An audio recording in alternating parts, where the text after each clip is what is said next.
Zoom transferir para o YouTube. Assim que aparecer, eu começo a falar, vocês vão saber que a gente está ao vivo. Eu vou mandar o link para vocês, para você mandar, Simone, pelo WhatsApp, para quem quiser assistir ao vivo.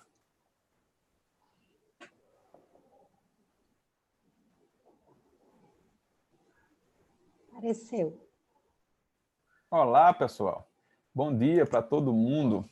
Mais uma atividade aqui no nosso canal, hoje com a participação aqui luxuosa de duas grandes amigas, professora Daniele Chaves Teixeira, professora Simone Tassinari. A gente vai bater um papo aqui com vocês hoje. A gente vai conversar sobre planejamento sucessório. É engraçado perceber que as pessoas estão em casa, estão mais tempo pensando na família, muita gente preocupada com o futuro, e nessas horas você começa a imaginar o que é que aconteceria se alguém que você gosta ficar doente, se você próprio ficar doente, como é que ficariam aquelas pessoas que estão próximas de vocês. E é natural que se costume começar a refletir sobre o futuro, sobre a vida. E nessa hora, muita gente lembra das possibilidades de organizar seu acervo patrimonial para quando não estiver mais aqui. Em outras palavras, as pessoas começam a pensar mais sobre planejamento sucessório, sobre testamento, sobre outras formas de organização da sua vida. Só que a gente tem uma multiplicidade de maneiras de fazer isso. E eu acho que um dos objetivos dessa conversa aqui é a gente desmistificar um pouquinho o planejamento sucessório, para que as pessoas não achem que isso é apenas para quem é muito rico, para quem é muito aquinhoado, e quem tem um patrimônio numa família regular de classe média não tem interesse ou não tem possibilidade de fazer isso. E a gente chamar a atenção para essa conversa, para uma situação típica, que é a utilização de instrumentos do direito empresarial, da formação societária, para a criação de estruturas que vão ajudar no planejamento sucessório. Eu já quero começar aqui dizendo a vocês que a gente não vai esgotar o assunto do planejamento sucessório hoje, não daria tempo, esse não é o objetivo. E a gente tem várias iniciativas gratuitas na internet, como essa aqui, que podem ajudar para quem se interessar pela área de aprofundar os estudos. Aqui, já dando as boas-vindas para minha amiga Daniele Teixeira, louvar a iniciativa de ter criado um perfil dentro da rede social do Instagram, um perfil do livro que ela coordena da arquitetura do planejamento sucessório. Eu não tenho dúvida, acho que Simone vai concordar comigo, que hoje no Brasil, quem mais fala, quem mais circula, quem mais se dedica ao tema do planejamento sucessório é a professora Daniele Chaves Teixeira, tá?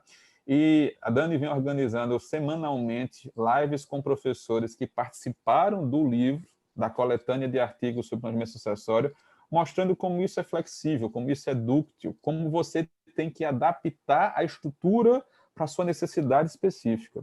Então, se você não conhece o assunto, se você quer aprofundar um pouquinho sobre o assunto, a minha sugestão é que você siga o perfil do livro Arquitetura do Planejamento Sucessório, que você conheça os autores, que você veja as pessoas por trás daqueles textos e que você reflita e entenda que não tem uma solução pronta, acabada, que você vai vestir e serve para todos os casos.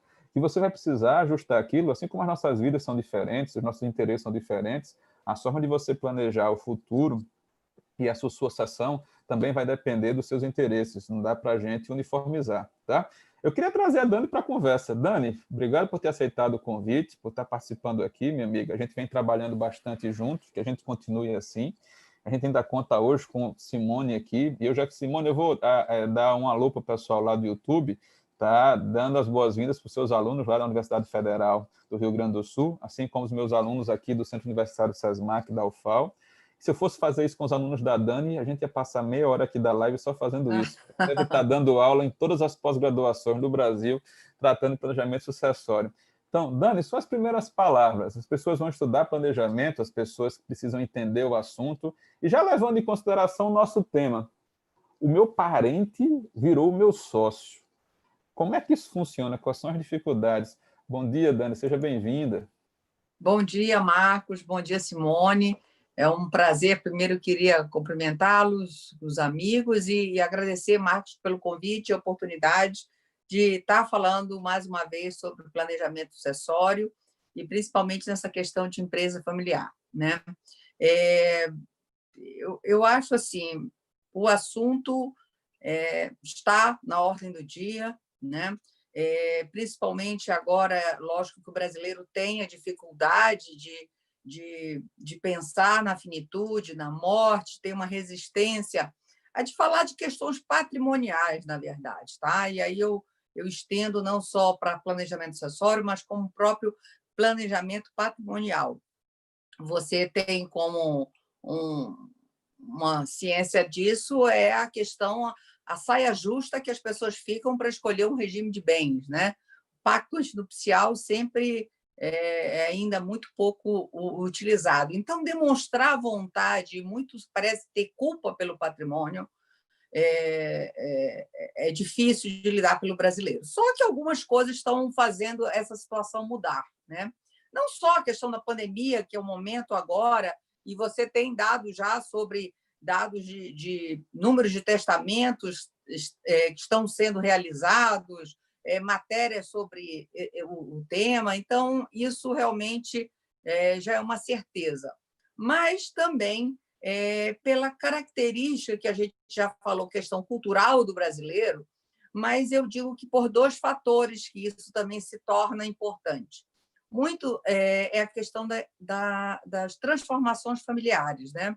Então, isso reflete diretamente nas empresas familiares, ao você ter 85% das empresas brasileiras são empresas familiares, e a maioria de pequeno porte. Então, concordando já com você sobre que planejamento sucessório não é só feito para grandes fortunas, para um patrimônio sofisticado. Com certeza, sim, né? Até pela complexidade do patrimônio dessa pessoa, porque sempre lembrando que quem morre é a pessoa humana. O Código Civil, no livro 5º, que trata das questões de sucessões, ele tem 3 instrumentos, que é o testamento, que nós não temos uma cultura de fazer testamento também, apesar disso estar crescendo.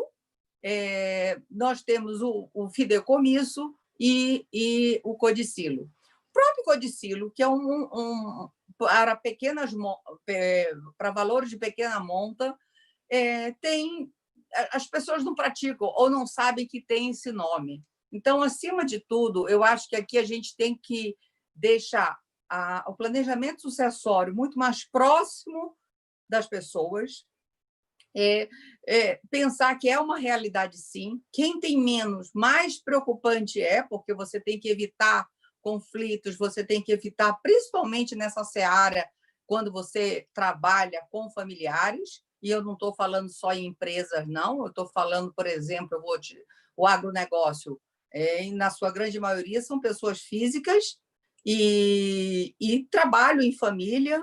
Né? Então, escolher essa sucessão é um pouco do que a gente vai estar debatendo, mas então, e acima de tudo também as pessoas todos nós que compomos a sociedade. Eu até queria destacar um pouco que este livro, Planejamento Sucessório, Pressupostos e Limites, ele foi a base dele, a minha base de tese de doutorado na UERJ, em Direito Civil, mas como eu trabalhei nele pensando para a sociedade, para todos nós que compomos. Então, temos sim que pensar.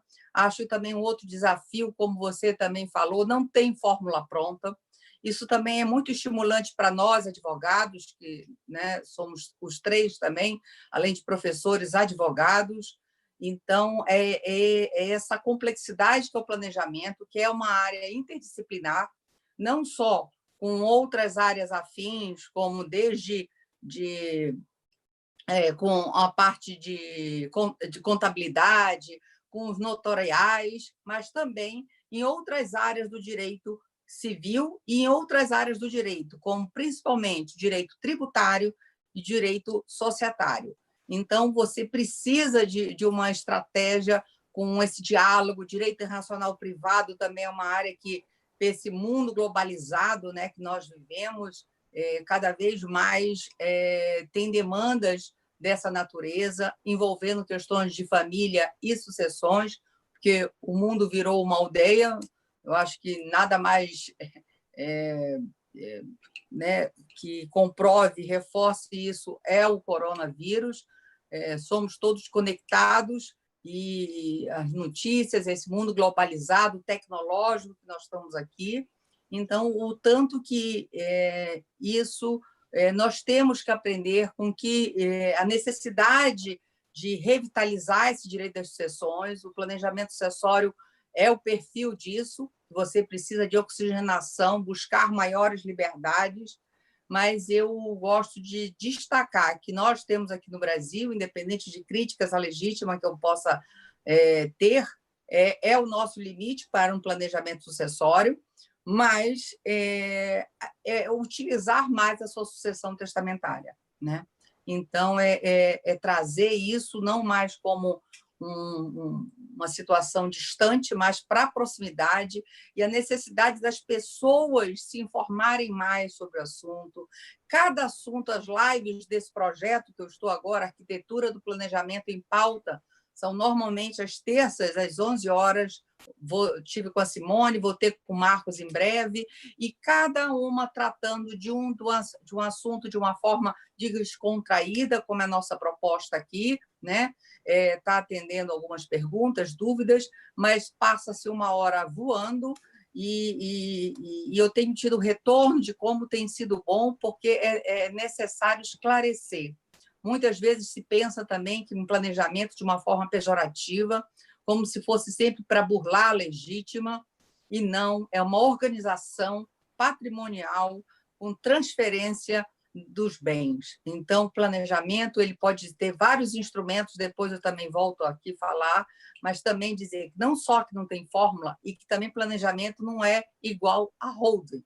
Holding é um dos instrumentos, e a Simone vai falar muito mais sobre isso, mas são alguns desses pressupostos que eu gostaria de trazer aqui, né? Não tem que se ver como se fosse uma blindagem automática patrimonial, não é para burlar, pelo contrário, é para organizar. E uma das maiores vantagens do planejamento, que eu entendo, é você determinar a hora que você quer fazer isso, né? E aí isso se desdobra em vários outros temas que a gente também pode estar falando. Eu já tenho dado algumas aulas com o Marcos também sobre isso, tem sido sempre muito ricas e interativas, e eu acho que é essa a proposta aqui da nossa conversa hoje. E a delicadeza de estar se tratando com questões familiares, e uma das principais questões de incentivar essa organização é para evitar não só a dilapidação patrimonial do bem ou a perpetuidade da empresa, mas, acima de tudo, também evitar os conflitos entre os familiares, né? Então, buscando essa questão também, não só patrimonial, mas de questão de afeto das boas relações, né? E que isso todos estejam pensando num todo. Bem, Marcos, eu acho que dentro desses minutos iniciais Foi eram ótimo algumas começo. colocações que eu queria, joguei aí algumas questões para a gente ir ao longo da conversa desenrolando esse novelho aí. Eu quero trazer a Simone para a conversa, já elogiando o quadro que está aí atrás dela, que eu fiquei com inveja. Vou tentar arrumar um quadro desse aí, daqui eu sinto falta de estar arriscando, tá certo? Então, para estar falando sem ter um lugar para arriscar. Antes de passar a palavra para você, Simone, para a gente conversar, lembrando ao pessoal o seguinte: mas eu sou obrigado a fazer alguma coisa pensando no meu futuro patrimonial quando não estiver mais aqui? Não, tá? A gente tem no livro das sucessões, no Código Civil, a possibilidade de você falecer deixando o testamento e você falecer sem testamento. Mas a minha pergunta é a seguinte: você quer que alguém escolha o que você vai vestir, para onde é que você vai, quem é que vai ficar com as suas coisas? Porque é isso que acontece quando você morre sem testamento. É uma pessoa que nunca lhe viu, que não sabe o que você pensava, que não sabe quais são as relações que você tem com seus filhos, com seus pais, com seus amigos, com seus sócios, que vai definir qual vai ser o destino dos seus bens. Eu estou falando do juiz. E por mais que ele tente ser neutro, tá? Que ele tente ser imparcial, ele simplesmente vai lidar com você como se fosse mais um número, como se fosse mais um processo. Ele não vai ter condições de customizar a melhor alternativa para os seus sucessores. Os filhos não são os mesmos, os filhos não têm os mesmos interesses, e por mais que os pais costumem dizer que gostam todos do mesmo jeito, os pais também reconhecem que os filhos têm necessidades específicas. E muitas vezes é necessário levar isso em consideração, e a solução salomônica de dividir tudo em partes iguais, tudo igualzinho, pode ser que não seja o ideal e o adequado para aquela realidade familiar.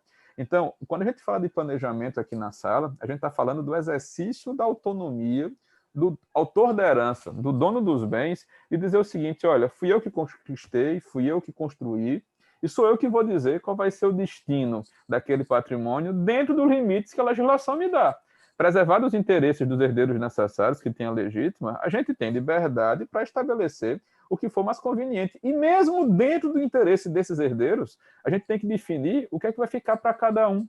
Imagine uma pessoa que tem 2 ou 3 imóveis, e se tem 3, imagine uma pessoa que comprou 3 apartamentos no mesmo andar, no mesmo prédio, e tem 3 filhos. Você diz assim, é muito fácil, vai ficar um apartamento para cada filho.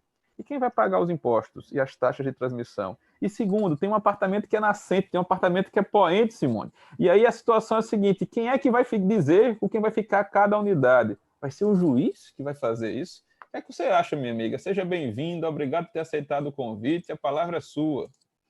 Eu que agradeço, Marcos, e agradeço a oportunidade de estar com a Daniele, uma amiga de longos anos, e essas preocupações que vocês trazem são mesmo muito relevantes, porque na hora do falecimento, né, a gente sabe muito sobre as pessoas, então a gente, por exemplo, não se conhece alguém até que você tenha ou se divorciado ou herdado junto com a pessoa. Então, é o famoso meu bem, meus bens, né? Isso. Algumas surpresas que podem acontecer, né? Então, é fato, se eu tiver 3 apartamentos somente, não vai dar, porque um deles vai ser vendido para ser pago o valor dos impostos, e aí toda a questão patrimonial foi por água abaixo. Eu quero, antes de começar a fazer a minha reflexão, fazer uma pergunta para a Dani, que na realidade eu já ouvi ela falar, eu queria que ela falasse um pouquinho mais. Dani, a questão da legítima, você teve na Alemanha, né, no Instituto Max Planck, com bolsa do Instituto, inclusive. Fala um pouquinho para nós dessa questão da legítima, como é que você está enxergando hoje, assim, aqui no Brasil. Eu já vi você fazer, às vezes, algumas críticas ou ver algumas possibilidades, porque quando a gente vai planejar, a primeira coisa a lembrar é que existe uma legítima, né? E quando falamos de empresa e planejamento, as pessoas acham que é simples, é só pegar todo o patrimônio das pessoas físicas, colocar na jurídica e deu, só que não é assim. Então, queria saber de você, assim, essa questão da legítima. A gente tem novidades, como é que está isso? Olha, eu, quando comecei a estudar no doutorado, eu tinha uma ideia, autonomia acima de tudo, a legítima, acabar com isso. Só que você vai estudando, você vai vendo outros institutos, você vai vendo quem está estudando sobre isso, e eu fui mudando a opinião.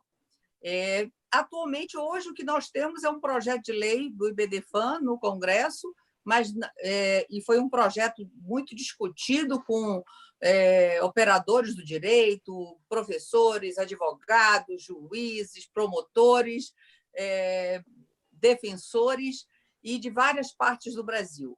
Não se conseguiu chegar a um consenso sobre a proposta sobre uma revisão da legítima. O que temos de concreto é de retirar o cônjuge / companheiro isso segundo o acordo, eu acho que é o entendimento independente, respeitando as opiniões de quem não concorda, mas dentro da interpretação, acho que do acordo do STF, da inconstitucionalidade do 1790, eu acho que a gente vamos trabalhar quando eu falar cônjuge / companheiro.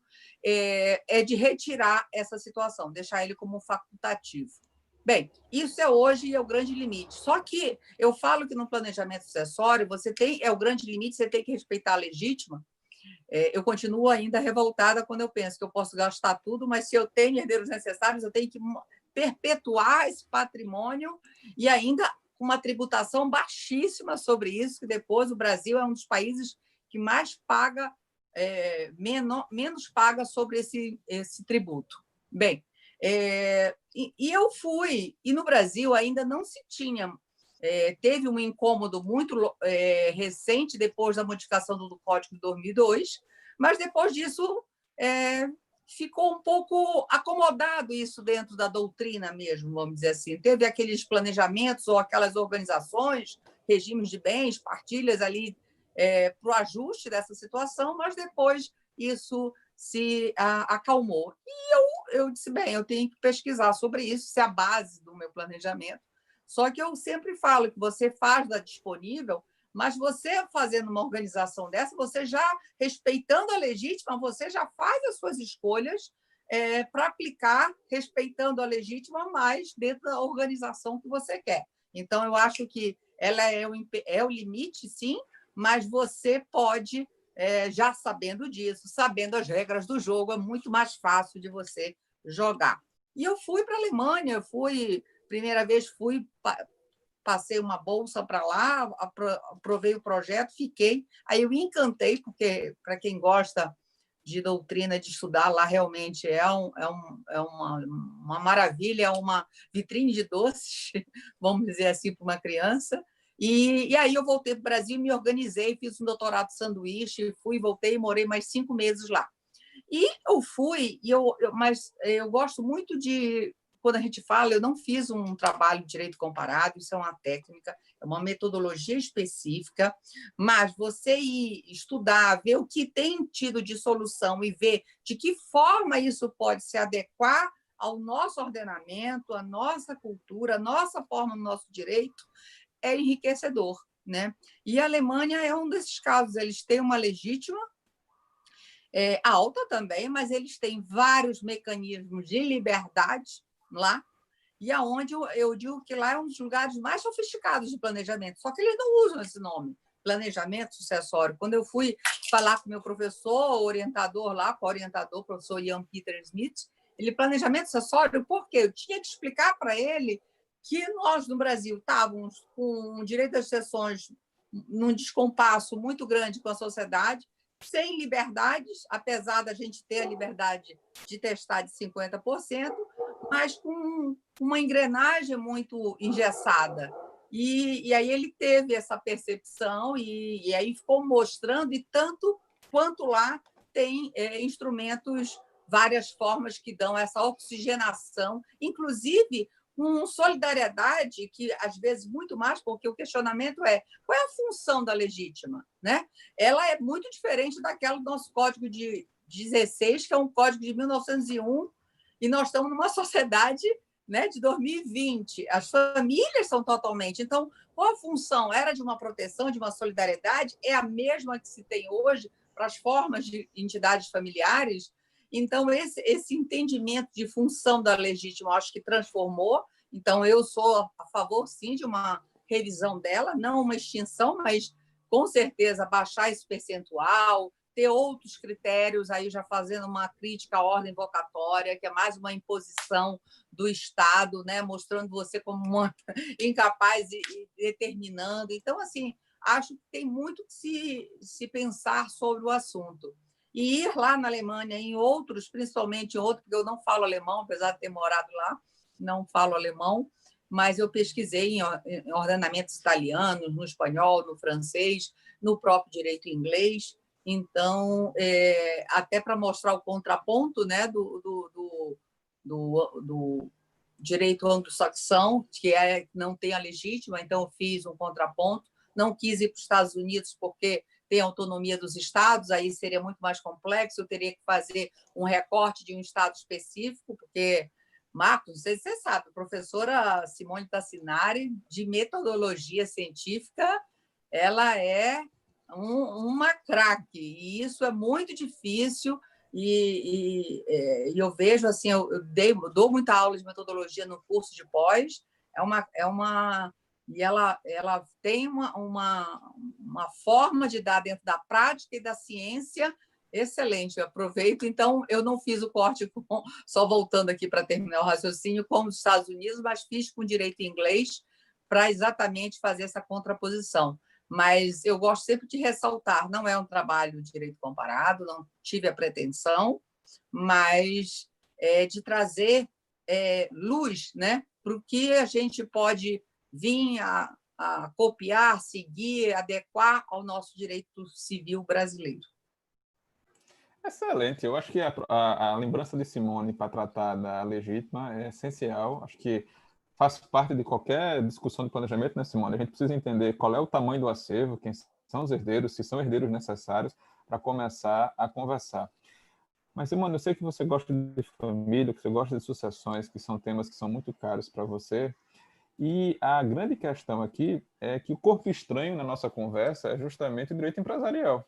Porque a gente tem o livro de família, a gente tem o livro das sucessões, a gente tem as regras, e muitas pessoas, e eu acho que a Dani foi muito feliz nisso, tentam restringir o planejamento sucessório à criação de uma sociedade, como se isso fosse a solução para todos os problemas. Na verdade, isso pode ser o começo de uma situação muito mais grave do que a situação de alguém falecer sem testamento, tá? Então, como é que você enxerga a gente incorporar um elemento de fora do livro das sucessões e da família no planejamento, que seria a criação de uma pessoa jurídica nesse contexto, Simone? Bom, primeiro vamos contextualizar assim, por que isso é um corpo estranho, né, Marcos? Que eu acho que isso o pessoal precisa compreender. Os meus colegas que trabalham muito mais com direito empresarial, eles ficam muito bravos quando eles chegam numa questão de um projeto, de uma determinada situação empresária, e eles tentam implementar uma questão e aí eles têm que me ligar, ó, Simone, tem um problema aqui, o cara é casado em comunhão universal. O que significa isso para a empresa? Então, assim, o que é esse corpo estranho? Esse corpo estranho é uma parte do direito que tem por primazia proteger a atividade empresária. Então, embora a gente tenha a funcionalização da empresa, não são as relações entre os seres humanos que precisam ser protegidas. É o contrário, a gente tem um instituto jurídico muito importante, que sim, tem de ter função social, mas todos os princípios empresariais, eles estão no sentido da preservação e na continuidade da empresa. Então, para o direito empresarial, não importa quem são os sócios, para o direito empresarial não importa o que acontece na vida pessoal dos sócios, para o direito empresarial não importa se esse sócio vai se separar ou se divorciar ou se morreu, porque como eu tenho o princípio da perpetuidade da preservação da empresa, eu preciso criar estratégias dentro do próprio direito empresarial para resolver os meus problemas. Então, onde que a pessoa do direito empresarial pensa em solucionar problemas? No estatuto e no contrato social das limitadas, ou então com acordos de acionistas nas sociedades anônimas, para a gente pegar somente as duas maiores configurações empresárias, tá, gente? Porque a gente poderia pegar outras, mas essas duas são as que mais têm força hoje no Brasil. As limitadas muito mais, e no segundo lugar as sociedades anônimas. Bom, então, lógicas diferentes. Enquanto o direito de família e das sucessões está focado nas pessoas, o direito empresarial está focado na continuidade da empresa. Mas isso é uma baita oportunidade. Por quê? Porque quando eu retiro um espectro de proteção patrimonial do ambiente da família, eu trago para esse lugar regras que são outras regras para serem jogadas. E é isso que encanta os advogados do planejamento sucessório. Por quê? Porque quem faz planejamento sucessório, primeiramente pensa, eu pego essa família, transformo ela numa empresa e deixo de jogar o jogo do mimimi, afeto, mimimi, ai, tô brabo com papai, tô brabo com mamãe, ai, tenho que jogar um jogo empresarial. Só que qual é o grande risco? É impossível a gente dividir no nosso cérebro na parte racional e na parte emocional. Então, quando nós migramos em família, de um lugar que é do direito de família para o direito empresarial, nós nos levamos juntos. E como nos levamos juntos todos os conflitos atinentes a essas relações familiares. E quais são os maiores problemas que a gente pode enxergar nesses conflitos? Primeiro deles, gente, os vínculos afetivos e também de resistência vão juntos. Então, as predileções vão junto, os desafios vão junto. Há uma forte vamos dizer assim, probabilidade, a partir dos estudos empresariais, da gente ter conflitos geracionais que dizem respeito às idades mesmo. Então, eu vou ter conflitos administrativos, conflitos de investimento, conflitos tecnológicos, todos geracionais. Então, assim, quando a gente imagina que a holding é um excelente instrumento de planejamento sucessório, é verdade? Muito. Só que o que eu preciso lembrar é que toda aquela gama familiar vai junto para o ambiente empresarial. Então, vai ser comum que no churrasco de domingo a gente se ocupe dos assuntos da empresa. E que lá na reunião da empresa a gente se ocupe da briga dos primos que aconteceu no dia tal. Porque as pessoas continuam sendo pessoas. Tá bem, mas até agora não falou nada de holding, não falou nada de coisa. Entra aí no jurídico, naquilo que a gente quer saber, enfim. Sei que as pessoas estão aí para saber isso, né? Não, mas isso é super necessário, porque é realidade. As pessoas têm que entender que cada família funciona de uma forma e é importante, inclusive, os instrumentos para se adequarem a esse patrimônio, a essa organização patrimonial. Isso. Aí, primeira coisa a saber, gente, é que tem 2 jeitos de eu ser sócio numa família, certo? Essa condição de sócio na família pode ser acionista ou pode ser cotista, a partir de ser limitada ou SA, mas essa condição de sócio pode ser numa entidade, numa empresa operacional. O que é uma empresa operacional? É uma sociedade empresária que foi criada para fazer alguma coisa. Pode ser uma metalúrgica, pode ser uma dobradora de plásticos, pode ser uma prestadora de serviço, pode ser uma entidade que administra e loca imóveis. Então, a constituição empresária tem por objetivo, eu vou falar uma expressão que é meio esquisita, mas é isso mesmo, a fazeção de algo. Pode ser um produto, pode ser... Por isso ela é chamada de operacional, certo? Nessas sociedades que são chamadas operacionais, a gente tem alguma atividade para essa empresa. E as decisões tomadas nesse grupamento familiar, elas impactam diretamente a finalidade social empresária. Um outro jeito de ser sócio do meu parente, já que a gente está conversando sobre isso, é tu ser sócio numa sociedade empresária administradora. Numa sociedade empresária criada para controlar as demais. Então, vamos imaginar que a gente tem aí uma empresa que faz perfume. Não, vou fazer uma empresa lá que extrai produtos da natureza, uma outra que faz perfume, uma outra que invasa e vende perfumes, para a gente ter 3 etapas da cadeia produtiva, tá? Essa aqui é a cheirinho do ambiente, essa aqui é a cheirinho químicos e essa aqui é a cheirinho distribuidora. Cada uma dessas sociedades pode ter uma personalidade jurídica autônoma e sócios que não precisam ser os mesmos. E aquilo que as pessoas habitualmente chamam de holding é uma empresa criada no topo dessa cadeia para que essa empresa aí controladora, administradora, uma empresa criada com essa finalidade somente de estar no contrato social das outras, certo? Possa ser uma receptora do patrimônio. Vocês entendem?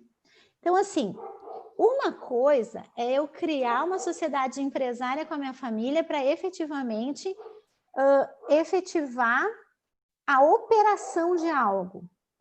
Outra coisa é criar o que a gente chama de holding patrimonial, que é uma instituição para administrar o patrimônio familiar. Essa instituição não necessariamente precisa ter operação. Ela centraliza o patrimônio, então ela é dona do patrimônio familiar e, em vindo a falecer os sócios, eu disciplino no meu contrato social, ou então no meu acordo de acionistas, como que vão ser distribuídos as cotas sociais de forma que as pessoas vão receber aquilo que teriam direito da herança a partir da distribuição de cotas sociais. Eu não sei se eu estou sendo clara o suficiente. Tá, perfeito. Sim? Tá. Marcos? Então, assim, ok. Além de ter uma sociedade de operação, uma sociedade que é de administração, eu posso ter uma mista, que tenha um pouco de operação e um pouco de controladoria, ou seja, um pouco de administração patrimonial. Qual delas que é a holding, Simone? Todas elas podem ser holding, porque holding não é uma figura jurídica. Holding é um rótulo que nós escolhemos para chamar uma entidade geralmente vinculada a um grupamento familiar. E essa holding precisa escolher uma forma jurídica para acontecer. E as formas jurídicas que costumeiramente acontecem são as limitadas ou as SAs de capital fechado. E aí eu falava com a Dani lá na live, por que não de capital aberto? Porque as empresas de capital aberto, elas negociam ações na Bolsa de Valores. Então, eu não tenho como limitar quem é que vai receber as ações. Eu coloco lá para vender na Bolsa e quem comprar, comprou. Então, não fica dentro da família. Eu pulverizo o patrimônio. Algumas empresas de capital fechado acabam tornando-se entidades de capital aberto por uma determinada circunstância lá de necessidade, por exemplo, de investimento, certo? Então, eu pulverizo ações. Isso é natural. Tá bem, então vamos lá. Quero fazer um planejamento sucessório para holding. Quero fazer holding porque meu vizinho fez e eu acho muito legal, estou a fim de fazer. Posso? Pode. Mas a pergunta é, para quê você quer fazer uma holding? E aí as pessoas não sabem dizer, eu quero fazer porque é moda. Se for fazer porque é moda, eu digo para você que você está gastando dinheiro e vai pagar 2 vezes. Por quê? As pessoas acham que uma holding evita o inventário. Não, a holding simplifica o inventário. Porque ao invés de tu levar para o inventário 15 imóveis, tu leva para o inventário 50% das ações ou das cotas sociais da empresa tal. Mas então economiza. Não.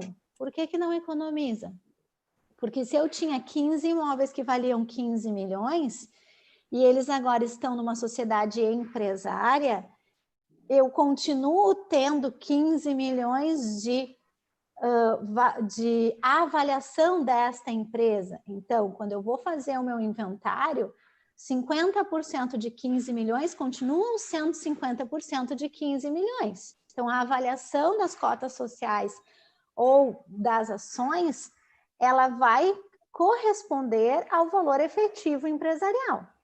Então, para economizar no inventário, não é uma boa ideia, né? Aí as pessoas dizem, não, mas então vamos simplificar a administração patrimonial. Ótima ideia. Por que é uma ótima ideia? Porque ao invés de você ter que pensar em 15 imóveis para administrar, você vai criar uma estrutura empresarial, vai colocar os pais, vamos supor que tenham 3 filhos, no quadro social da holding, e a empresa é que vai se responsabilizar pela manutenção e agenciamento desses imóveis. Então isso é uma grande vantagem financeira. Não, não. Isso é uma grande vantagem de redução de complexidade administrativa. Financeira, não necessariamente. Por quê? Porque quando a gente constitui uma empresa, nós temos que colocar os bens da pessoa física na empresa. E essa transmissão patrimonial, ela é tributada. Toda transmissão patrimonial é tributada. Mesmo que seja para que a gente integralize o capital social, então eu não estou vendendo, não estou dando, não estou entregando, eu estou integralizando o capital social, que é uma forma de alienação, tá, gente? Dentro da alienação, a gente tem uma possibilidade que é a integralização do capital social. Hoje no país isso é tributado. E se hoje no país isso é tributado, significa que se eu doasse diretamente para o meu filho, eu também teria o mesmo tributo. Então, se eu quero evitar o inventário, eu posso ter outras opções que não sejam a hold. Por quê? Porque uma doação resolve do mesmo jeito, paga exatamente o mesmo tributo. Tá, mas aí qual é a vantagem da holding? A vantagem passa a ser tributária se eu tiver uma holding que também é operacional e que tem uma certa caracterização lá para, por exemplo, aluguel de imóveis, que é a exceção que a gente tem. E aí, se eu recebesse o meu aluguel na pessoa física, eu pagaria até os 27,5%. Na pessoa jurídica, eu chego nos 15%, quando eu estou tributando o lucro real, tá, gente? Não estou falando do presumido. Então, em tese, eu recebo aí a diferença no valor do imposto de renda da pessoa física para a jurídica. Só que como eu já antecipei a transmissão e tive que fazer o pagamento do imposto, esse valor demora para ser efetivamente um ganho. A gente fez uma simulação que R$1 milhão demora 15 anos para valer a pena. Então, pensa aí, se 1 milhão demora 15 anos, 500 mil deve demorar 7 anos e meio. E, enquanto nós não somos sócios entre nós, a gente só tem brigas de famílias normais, concorda? Quando nós passamos a ser sócios, nós passamos a ter brigas de família qualificadas. Um dia e hora no edital, né, Simone? Edital de convocação da Assembleia dos Sócios para continuar a briga com a ata, com tudo formalizado. Para continuar a briga e ter mais testemunha, né? Porque, afinal de contas, cada um vai ter o seu advogado.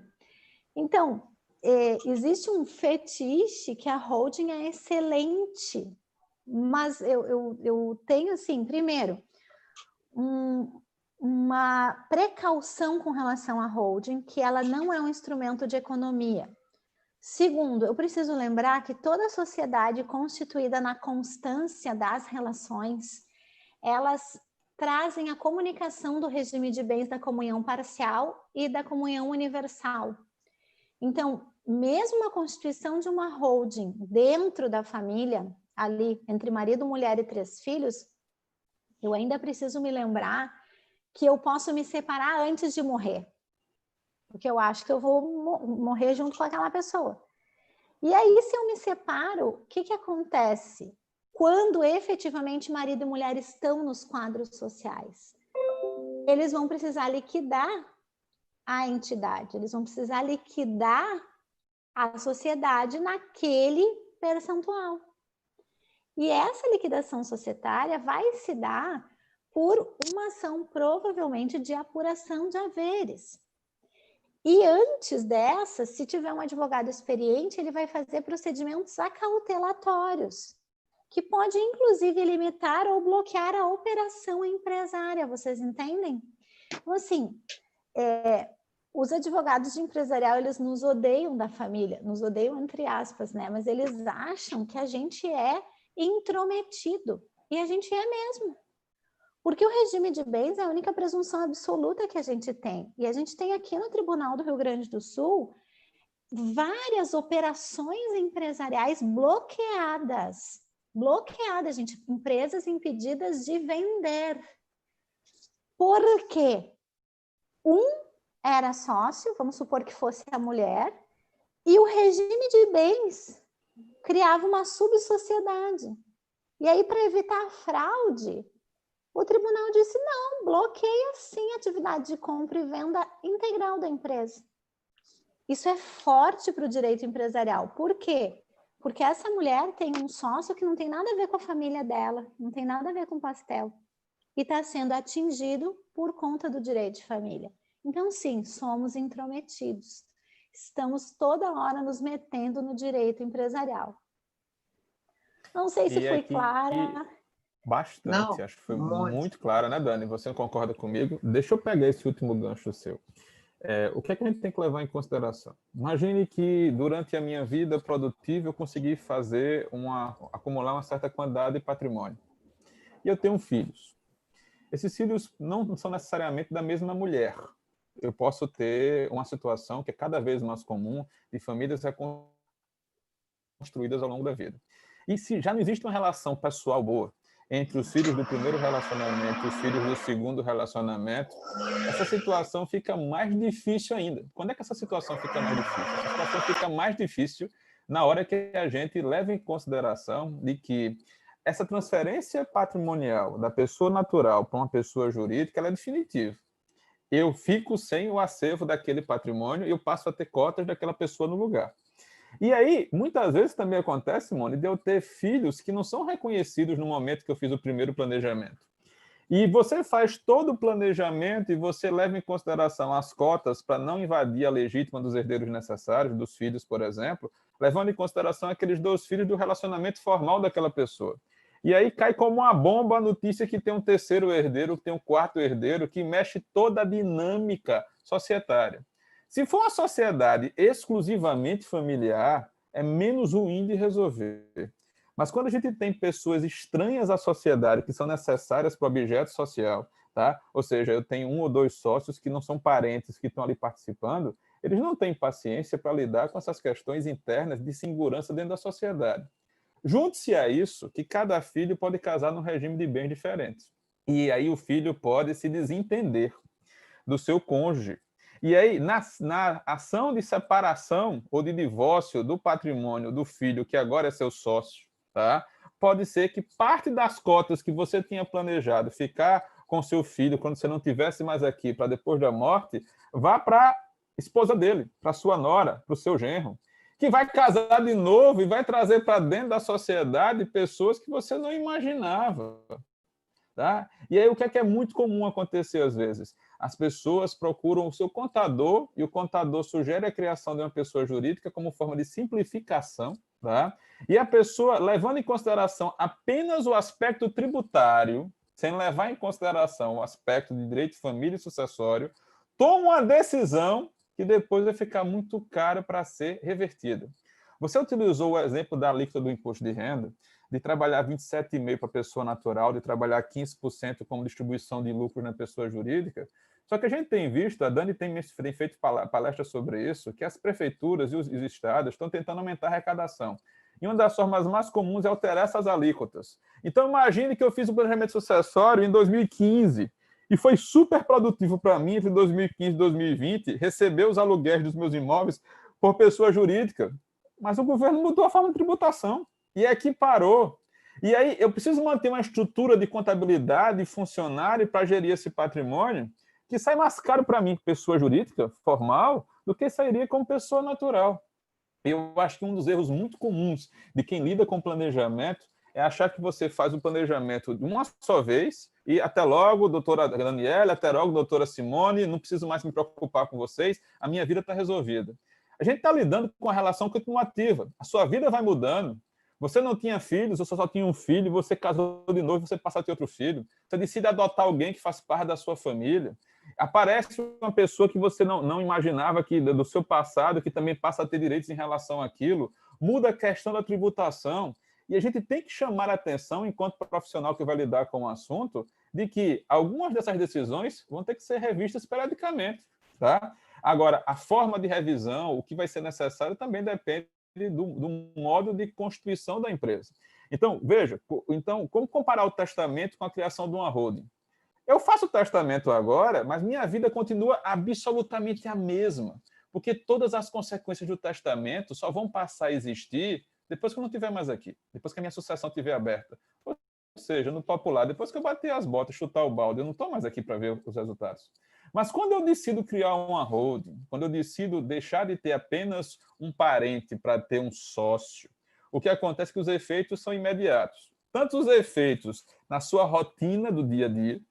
Imagine, por exemplo, um pai que passa a ter os 3 filhos e a mulher como sócio, numa família patriarcal tradicional, e que ele sempre decidiu tudo da empresa, sem precisar de autorização e de concordância de ninguém, e de repente ele descobre que ele tem que prestar contas, que ele tem que fazer uma assembleia, e que se ele se dá muito bem com os filhos, pode ser que os genros e que as noras, depois de estabelecida a sociedade, digam assim: bom, querido sogro, não é exatamente como você quer.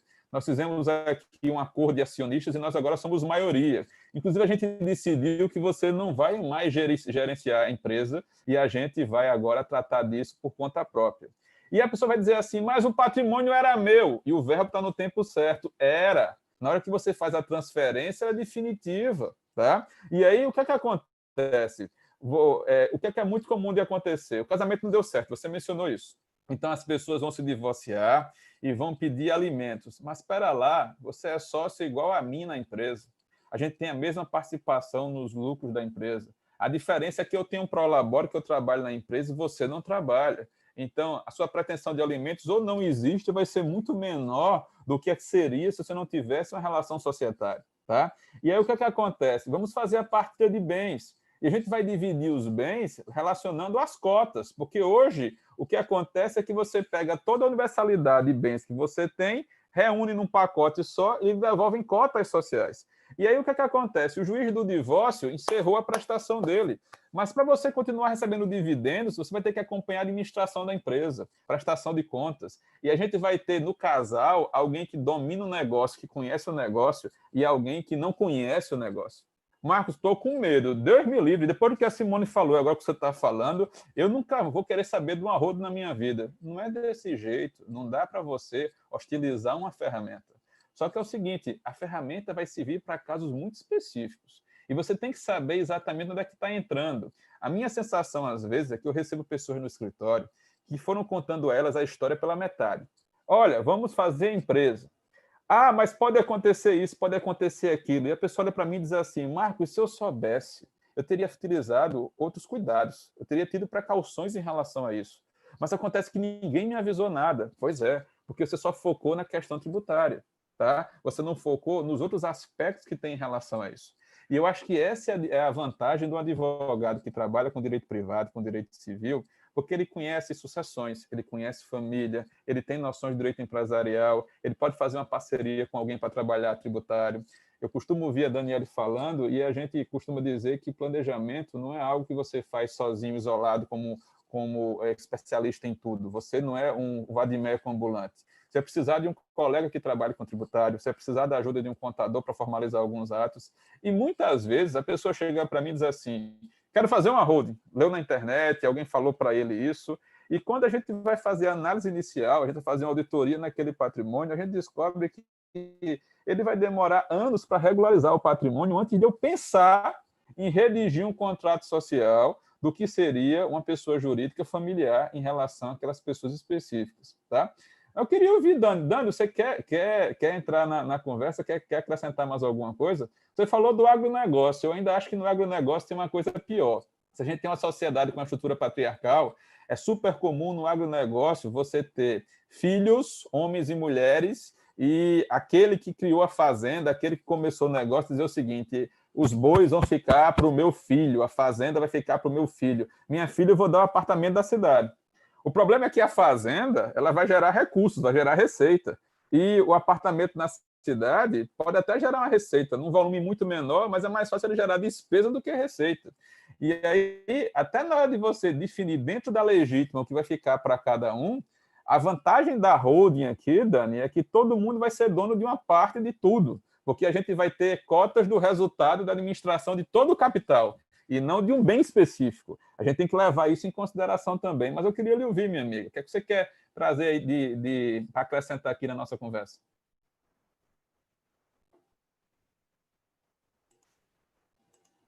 Deixa eu...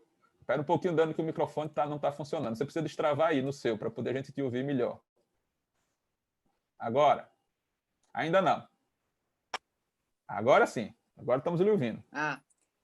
Então, ouvindo você falar e a Simone, eu fui só...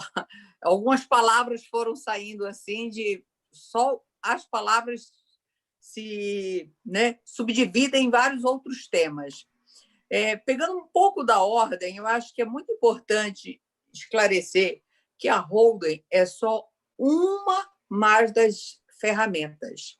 E que, como você mesmo falou, de questão de doação, a Simone falou, inclusive, da pequena tributação, eu estou dizendo hoje que, quando você faz um planejamento, o que eu falo, família e customização do planejamento sucessório. Por quê? Você precisa, ao qualificar essa pessoa, e aí você vê a importância do regime de bens. Só vou dar duas perspectivas aqui. Não só nessa questão empresarial, e eu tenho dado muita aula para pós em questão empresarial, quando eu recebo a ementa, só vem instrumentos holding, trust, offshore, instrumentos que você vai utilizar, mas nem sempre, não é para qualquer tipo de patrimônio que você vai usar. E nem sempre, então, a necessidade de se adequar, e aí, ao mesmo tempo, não, as pessoas que muitas vezes são advogados, mas da parte societária, ou são de contabilidade, administradores, então não tem a mínima noção e a importância do regime de bens, que é mais ou menos assim, eu acho que, tirando essa palavra, regime de bens, e botando ela em destaque, você se defronta com problemas como você falou, de fraude numa partilha de divórcio, um desequilíbrio entre as partes, por mais que receba, as cotas sejam distribuídas, ou as ações, de formas equalitárias, se um tem um know-how, domina o negócio, vai ficar muito mais inseguro para isso. E para as empresas também não serem bloqueadas, como a Simone falou, a necessidade muito também dos protocolos familiares é essa pergunta que eu já jogo para a Simone, em função da importância disso. Mas, só ainda dentro dos instrumentos, eu acho que é importante dizer que eu citei os 3, que é a questão mortis-causa, mas você pode adiantar muito. E quando eu destaquei no início que o planejamento sucessório, a vantagem é que você se organiza para ele, como você mesmo falou, desde regularização de documentos ativos desse patrimônio, né? Você, às vezes, precisa fazer em um cronograma, em etapas, esse planejamento, né? Então, assim, não é uma coisa feita, é um processo demorado. Às vezes, você precisa até de uma análise psicológica, uma análise subjetiva dos integrantes dessa família, para saber quem são os herdeiros. E eu não estou só falando de empresas familiares, vamos botar aí, no caso, o agronegócio. De quem são os herdeiros, se vão querer perpetuar, continuar. Hoje nós temos uma sociedade que tem um leque de profissões diferentes. Nós não estamos mais num período que era, como era dos nossos avós, médico, advogado e engenheiro. Só engenharia tem, sei lá, quantos segmentos de engenheiro hoje. Então, você precisa de uma análise, saber se a sucessão da sua empresa vai ser por um herdeiro, se você vai ter que terceirizar essa situação.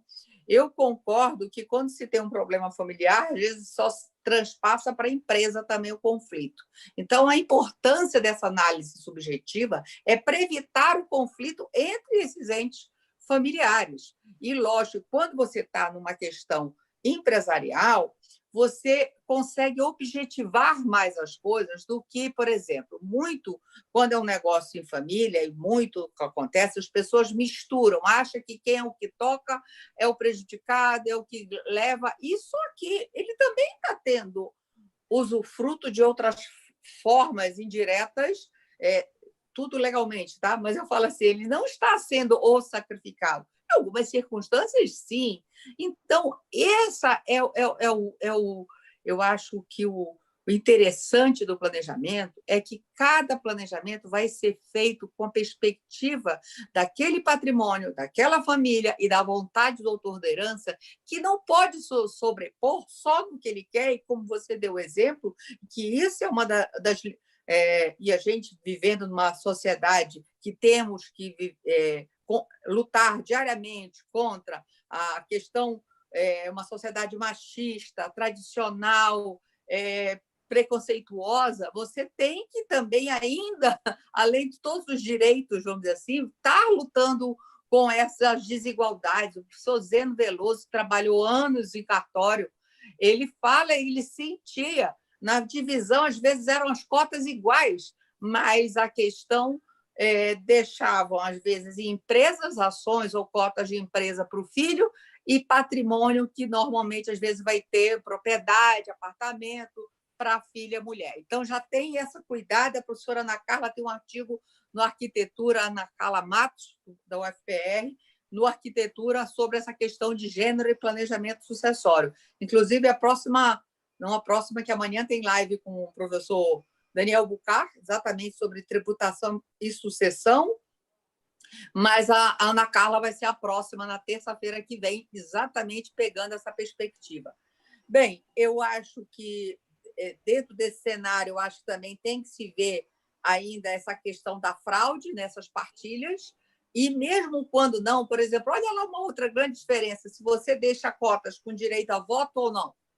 Olha, isso pode ser em valor financeiro, mas olha o poder que você está dando em valores iguais, né? E vem coisa nova aí no próximo tomo, autor, a professora Ana Carolina Brochado Teixeira, com o professor Alexandre Miranda, vão estar pegando esse tema exatamente dessa perspectiva. Bem, então, eu acho, só para finalizar e passar a palavra para Simone, eu acho que nós não estamos aqui pró ou contra o holding. A gente está atentando para que existe, não é porque ela é vendida como planejamento igual a holding, ela é um dos instrumentos, tem momentos que ela vai ser muito bem-vinda e ser, entre essa análise toda, a melhor opção, mas em muitos outros casos você pode adequar através de seguros de vida, que tem uma diversidade de produtos, previdências privadas, doações, com usufruto e tantas outras formas. Então, só fazer uma ressalva e estarmos atentos, fazer uma análise realmente crítica nesse sentido. E passo para a Simone sobre a importância, então, no caso, desses protocolos familiares, né, para esses, dentro dessa harmonia familiar, deixando o mimimi, mas sabendo que isso também interfere de uma forma, como você falou, das próprias empresas estarem bloqueadas em virtude de problemas de relacionamentos, ouvir um pouquinho sobre isso. Deixa eu aproveitar, Dani, e tem duas perguntas aqui no chat do YouTube do pessoal que está assistindo a gente. E já que você passou a bola para a Simone, uma delas eu acho que se encaixa aqui. Eu quero cumprimentar o pessoal que está no chat. A gente tem aqui o professor André Franco, de Natal, a professora Maria Rita Holanda, nossa presidente do BDFAN de Pernambuco, e é da professora Maria Rita uma pergunta, Simone. Ela coloca aqui o seguinte: Simone, você acha que a holding poderia fomentar um parasitismo do herdeiro? A finalidade seria, então, uma blindagem intrafamiliar? Será que dá para pensar numa utilização ilícita da holding? Enquanto você pensa, Simone, tem outra pergunta aqui da Ana, que é mais fácil de responder, que eu já vou responder de bate-pronto. Pensando nas questões que a gente colocou aqui sobre regime de bens, ela pergunta: será que eu posso colocar no contrato social da empresa uma cláusula prevendo que os sócios obrigatoriamente têm que casar num determinado regime de bens? Não. Aqui você está tentando contra a liberdade individual de cada um, tá certo? Então, a gente tem que separar o direito pessoal do direito patrimonial. Não acho que funcionaria desse jeito aqui, Ana, e já vou passar a palavra para a Simone, saber se ela concorda comigo, se ela discorda, e já para responder tanto a Dani quanto a professora Maria Rita, aqui que está nos dando a honra de participação aqui na sala. Simone, é com você, minha amiga.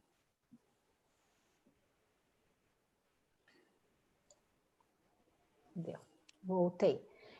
Deixa eu falar um pouquinho, então, sobre os protocolos familiares, e eu já achei ali mais uma pergunta do professor André Franco, que eu acho que tem relação com isso, tá? Que é até que ponto os acordos familiares que mitigam a utilização de regime de bens pelos sócios e herdeiros têm validade jurídica. Então, assim, eu vou contar para vocês uma história de um planejamento que eu fiz há um tempo atrás. Como que era a situação da família? Era um senhor com um emprego, uma única fonte de renda, simplesmente ele tinha essa fonte de renda, estava na mesma empresa, uma empresa alemã, a vida inteira, certo? Ele saiu lá, chegou, era estafeta, como ele mesmo dizia, chegou a diretor da América Latina toda numa empresa alemã. A única fonte de renda dele, qual era o patrimônio familiar? Um grande imóvel que ele chamava de imóvel mico, no interior do Rio Grande do Sul, para a gente não localizar direito, um grande imóvel mesmo, 5 ou 6 imóveis de aluguel, que eram coisinhas pequenas que ele foi investindo assim para ter uma rendinha simplesmente, e um casarão que veio de herança da mãe dele. Qual era a ocupação dele? Por que ele pensava em fazer um planejamento sucessório? Porque a esposa tinha sido professora e tinha saído da profissão muito cedo. E nesse momento ela não tinha renda. E qual era o medo dele? Que o patrimônio ficasse ilíquido para ela e que ela não tivesse como se sustentar em função do inventário. Então, até que o inventário se finalizasse, ele tinha muito medo que a mãe dos filhos ficasse desassistida. Ela era mãe de 4 pessoas e era única, não era segundo casamento nem nada. Então, essa pessoa, ela tinha uma meta para isso, certo? Eu queria não deixar a esposa desassistida. E aí, o grande problema qual era? Esse imóvel mico era representante de 50% ou um pouquinho mais do patrimônio. E ele não sabia o que fazer, porque, enfim, era a questão da legítima, precisava passar por esse imóvel mico. E se esse imóvel mico, que nós chamamos, que era o imóvel que era o maior valor, fosse dividido entre os herdeiros, essa mulher ia ficar com muito de líquido. Vocês entendem qual era a preocupação dele?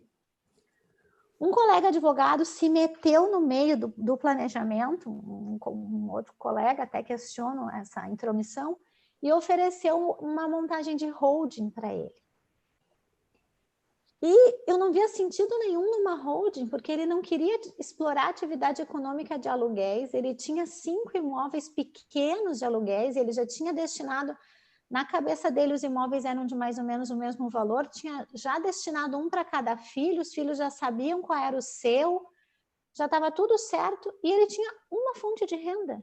Ele não tinha nenhuma empresa operacional, ele não era empresário em outro lugar, ele era empregado. E aí tá, vamos fazer a holding que o colega lá sugeriu, né? Ele queria fazer a tal da holding. E eu olhava para aquilo e pensava, meu Deus, para que fazer uma holding com esse patrimônio? Não seria uma circunstância mais fácil fazer um testamento com relação ao imóvel mico, deixando necessariamente a legítima vinculada a esse imóvel mico? E aí destinando o disponível e líquido para a mulher que ele precisava proteger e que queria, que os filhos concordavam? Para que fazer uma holding se eu não tenho como assegurar isso? Então, nós começamos a tentar fazer, fizemos as doações dos apartamentos, porque ele não tinha interesse em manter mesmo, já queria entregar para os filhos até terem uma gordurinha a mais. E, ok, logo em seguida, ele recebeu uma proposta para a compra do imóvel mico. E qual foi a felicidade dele, ou a sorte da vida dele? Que ele não tinha ainda implementado o processo de holding. Por quê? Porque esse imóvel mico era um imóvel muito antigo que ele recebeu da família dele na década de 60. E como era um imóvel da década de 60, a tributação para a venda, o ganho de capital dele era praticamente nulo, porque cai naquela tabela que os imóveis muito antigos, a alíquota é praticamente nula. Se ele tivesse transferido o imóvel mico para dentro da holding, gente, ele teria tributado os 15% sobre todo o valor do imóvel que representava metade do patrimônio todo dele. Tudo bem que era tipo uma coisa grande, assim, uns 7 milhões, 8 milhões, mas 15% de 8 milhões numa negociaçãozinha, vocês entendem?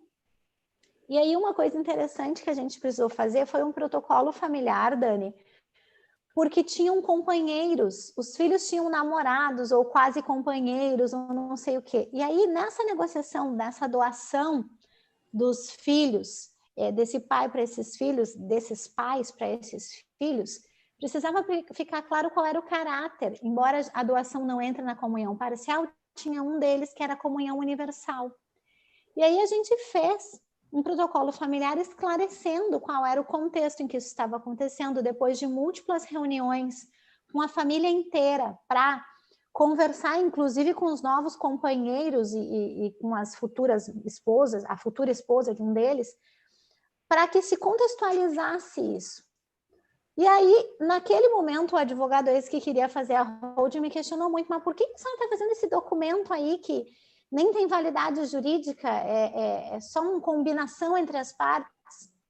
E eu disse, olha, doutor, pode até ser uma combinação entre as partes, mas no caso do divórcio ou de uma dissolução de união estável, a pessoa que assinou um documento dizendo que tinha ciência que aquele bem estava sendo recebido no patrimônio, que era já efeito de uma antecipação daquilo que receberia por sucessão hereditária, que abrir a mão daquilo no momento da partilha, ela vai precisar ir lá explicar por que está discordando daquilo nesse momento. Ah, mas eles não estão pensando em se divorciar, me dizia o colega. Eu, ok, mas ninguém pensa em divorciar. O divórcio vem na hora que vem, a gente casa para ficar para sempre, mas eu mesma já me divorciei. E eu ouvi a célebre frase, ei, mas tu sabe que eu tenho parte neste apartamento? E aí, qual era a minha resposta? Sim, eu sei. Tinha mesmo parte no apartamento. Entendem? E aí, qual o papel, então, do protocolo familiar? Ele é um pacto que tem valor jurídico entre as partes, que pode, inclusive, ser questionado com relação a abrir mão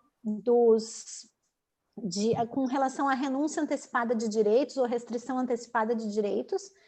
Entretanto, melhor a declaração de ciência do que nada. Porque se eu não tenho nada, não há nada que eu possa me embasar. Porque se o risco existe, ele é assumido por todos da família, né? Então, aqui, holding não era adequada. Por que não era adequada? Porque não tinha característica de holding. Então, precisávamos de um testamento com uma distribuição e um pacto familiar, um protocolo familiar, dando a ciência às pessoas disso. E aí se encerrou, e óbvio que a vida vai mudando, a pessoa resolveu fazer a tal da holding, e eu não tive mais contato com a família, e daqui a pouco me liga, agora eu não tenho mais, até não estou mais atuando assim, então praticamente me ligou e me perguntou assim, escuta, doutora, quando a senhora disse que não era para eu fazer essa holding aqui, e ainda foi feita fora do país, né? Foi feita uma empresa nas Ilhas Virgens. A senhora estava dizendo que é porque lá a tributação é 80% para capital que está livre, 50% na morte? Pois eu estou me dando conta que perdi dinheiro. E perdi muito dinheiro. Então, às vezes a gente acha que é uma grande saída e não é, as coisas simples são as melhores. E aí, respondendo lá a questão da Maria Rita, né? Se a holding não pode estimular, eu acho que se eu entendi direito, é o herdeiro fica lá o herdeiro que fica só recebendo, né? Eu penso que sim, pode, e esse, na verdade, é o grande problema que a gente enfrenta quando vai fazer mediações familiares com conflito grande em empresas familiares. O irmão parasita versus o irmão que trabalha. E tem muito, gente. Eu posso dizer para vocês, quando a gente está na segunda geração, esse é o que mais tem. Tem um irmão que trabalha muito, que está ali dentro da empresa e que está fazendo, e o outro que só recebe os frutos e vota ainda o contrário do que esse irmão quer. Então, isso é muito... a gente precisa pensar muito com relação a isso. E aí, qual a estratégia que usam? Essa que a Dani disse, eu dou as cotas, mas aí eu retiro o direito de voto. O problema de retirar o direito de voto é que ainda assim eu sou um cotista, um acionista minoritário, e ainda assim eu posso me reunir com outros e me tornar majoritário, dar um rapa, né? Que a ideia, que é o que o Marcos tinha dito, e dou um rapa naquele que era para ser o gestor originário. Então, acho que estimula sim, só que eu também acho que às vezes os pais mais ou menos mapeiam os filhos. E aí, o que eu já tive de realidade batendo na minha porta? Filhos envolvidos com drogas, então filho envolvido com drogadição é uma preocupação atual dos empresários, sempre eles se preocupam, então como que eles vão fazer e como que esse filho vai ficar, e se eles montarem a empresa, como é que fica, e pessoas com deficiência, que é outra preocupação seguida, assim, que vem dos empresários, como é que eu resguardo o direito do meu filho que tem uma deficiência, se ele vai ser alguém que vai estar no quadro societário, eu tenho que ter um curador ou alguém que responda por ele e que mesmo assim respeite, né? E que possa, enfim, vamos dizer assim, honrar pelos interesses desse. E com relação a essa questão do regime de bens, Marcos, eu já botei, sabia, no Estatuto Social de uma limitada, a restrição. E aí foi feita a advertência, inclusive num parecer escrito, que isso poderia ser considerado abusivo com relação a essa restrição na liberdade pessoal. Entretanto, era uma família que eles já tinham tido, estavam todos em segundos casamentos, e estavam com uma dificuldade muito grande de comunicar aos novos namorados isso. E aí eles, em consenso, decidiram colocar essa cláusula, que é uma cláusula duvidosa, não tenho dúvidas, mas eles colocaram isso, de forma que quando chegava um namorado ou uma namorada nova, eles diziam, olha, para eu ficar na empresa, eu preciso que o regime seja esse, você está de acordo? É meio como se fosse uma desculpa, é verdade. Passaram para você a incumbência de resolver o problema pessoal deles. Isso, já que eu não tenho coragem de conversar sobre dinheiro, eu vou pegar aí o Estatuto Social e aí resolve. Mas eu já pus. Então, é algo que é duvidoso, sei que é uma cláusula que pode ser considerada abusiva. Se a pessoa viver em união estável, para ela não vai valer essa cláusula, ela não vai ter esse efeito, porque ato fati não vai ter, mas foi o jeito que a família entendeu de comunicar ao outro que, ei, veja bem, é muito importante para nós, enfim, a separação. E aí um deles, quando descobriu que o companheiro ia herdar, ficou furioso. E disse, como assim, doutora? Mas aí vai ser, o cara vai ser meu herdeiro. Eu disse, pois é, mas vocês que quiseram, porque é isso. E cada um tem que ser responsável pelas suas escolhas, né, Simone? Eu quero pegar uma coisa. Deixa eu pegar uma fala da Dani. Acho que o planejamento, quando ele é bem feito, ele é bem sucedido, né, Dani? A gente pensa em não levá-lo ao judiciário. E o que o André trouxe no YouTube, que eu coloquei aqui na sala, que Simone está colocando outra possibilidade de resposta, é a seguinte. A gente hoje discute os efeitos dos pactos familiares nas relações sucessórias. Há quem raciocine que se eu faço um pacto de separação, ele só vale para a vida, não vale para a morte.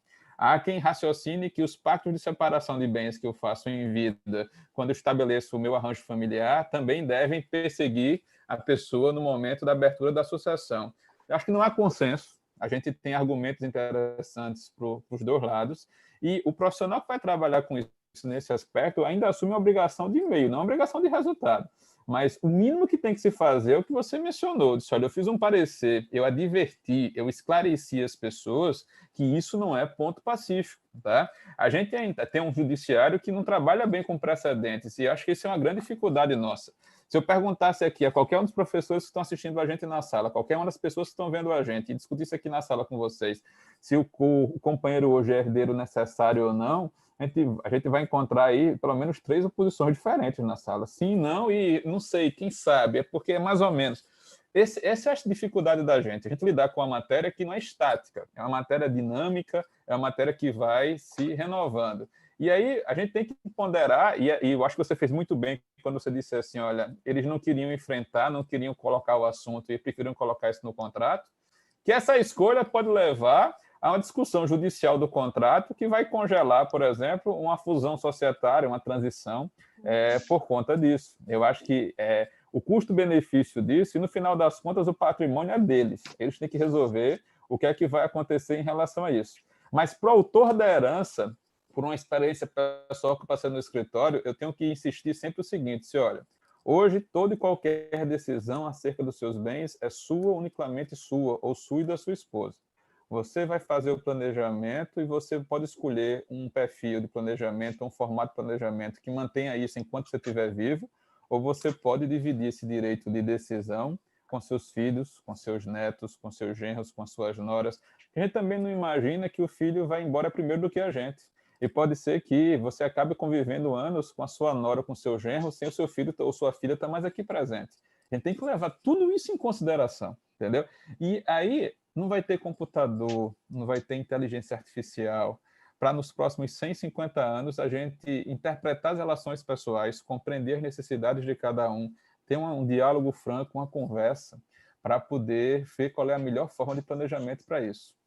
Minhas amigas, vejam, a gente está conversando há mais de 1h30 já, certo? E para não cansar o pessoal, está chegando perto da hora do almoço, o que é que eu vou sugerir para vocês? Eu vou passar a palavra para a Dani, para umas considerações finais, depois eu faço a mesma coisa para a Simone. Eu espero que seja a primeira de várias conversas sobre esse assunto. Eu aprendi já muito ouvindo vocês hoje aqui e não quero parar nesse ponto. A gente pode escolher outros aspectos do planejamento para começar, mas vamos tentar deixar isso num tamanho, num formato que fique mais fácil para as pessoas poderem acompanhar. Tem muita gente aqui que mencionou no chat que não pôde ficar até o final, que vai voltar para assistir, e eu quero manter isso aqui dentro do que a gente programou para 1h30, 1h40, no máximo. Então, Dani, minha querida, a palavra é sua, para suas considerações finais aqui, nesse nosso primeiro bate-papo aqui sobre o tema no canal. Estou às suas ordens. Não, eu só fazendo uma conclusão, para que situações, né? Para quem se trata a questão de a gente estar pensando nisso tudo? Você tem vários perfis de pessoas para quem pode se adequar isso. E hoje em dia, às vezes, ter um filho que não trabalha no mesmo ramo, seja para as pessoas mais idosas que estão hoje vivendo mais, sejam para pessoas mais novas, sejam para questões de perpetuidade do patrimônio. Então, é um cenário diverso, de várias circunstâncias, esses casamentos e reconstituições familiares. Então, sobre o pacto sucessório, aí é uma outra live só para isso. Com certeza, a questão do regime do companheiro já é uma outra situação muito vulnerável, até quando começa essa união estável, que é um momento sempre muito delicado também. Eu acho que a informação, e só concluindo e agradecendo mais uma vez a oportunidade, Marcos, mas eu acho que é muito importante esclarecer o cliente, o cliente saber, e com essa família, as coisas estarem claras, estarem sendo explicadas, a veracidade das informações, tanto dos familiares para conosco, né?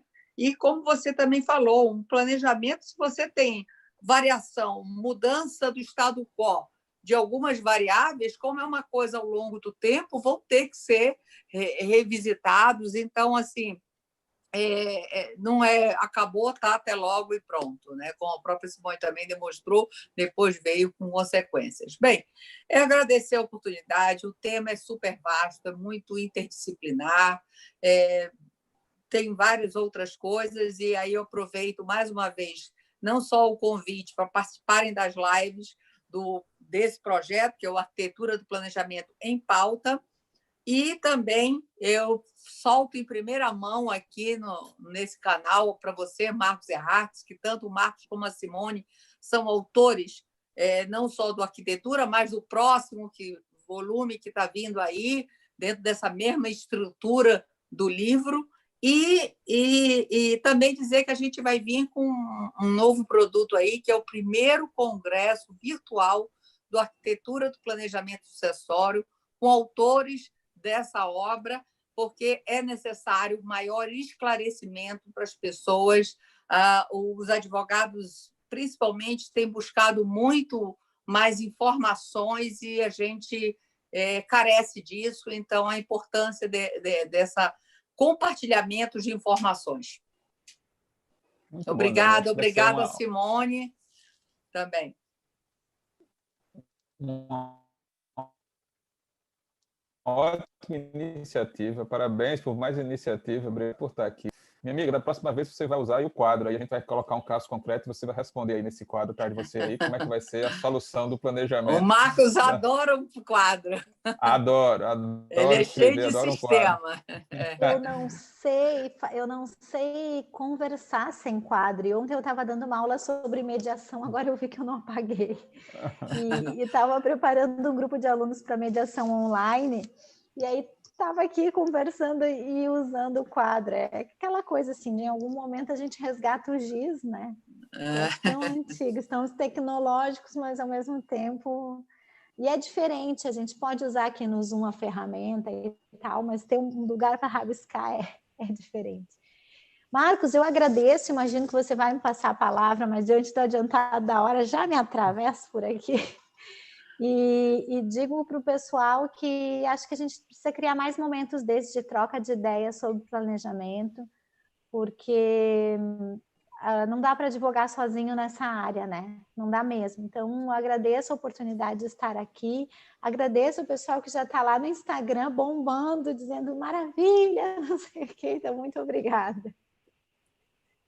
Foi muito bom, Simone, tá? E como eu disse a vocês, a gente vai repetir isso. Vamos esperar mais um pouco, tá? E não vai ser o distanciamento, não vai ser Covid que vai afastar a gente de conversar sobre o que a gente gosta, de tentar ajudar as pessoas, de chamar atenção para assuntos que são importantes. Eu vou me despedir aí da nossa audiência no YouTube, vou suspender agora a nossa transmissão, tá? Esperando encontrar com vocês em breve. Se gostou do vídeo, curta o canal, comente com o colega, dá uma olhadinha no material que também já está aqui disponível sobre outras áreas. Ontem à noite a gente gravou e já está disponível uma conversa muito legal sobre a Lei Geral de Proteção de Dados com os professores José Faleiros, Guilherme Martins, com a professora Cíntia Rosa.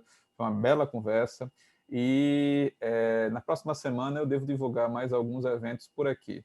Enquanto isso, vamos seguir o perfil da Dani lá no Arquitetura do Planejamento Sucessório. E, pessoal, se ficou alguma coisa aqui que vocês não entenderam, alguma coisa que vocês querem aprofundar, vocês encontram a professora Simone, vocês encontram a professora Dani, vocês me encontram nas redes sociais, vocês me encontram no Instagram, as professoras também, é só digitar os nomes que vocês vão facilmente conseguir o contato das professoras. Até uma próxima oportunidade, pessoal. Tchau para vocês. Tchau, Deixa eu obrigada, encerrar Marcos. aqui a nossa transmissão.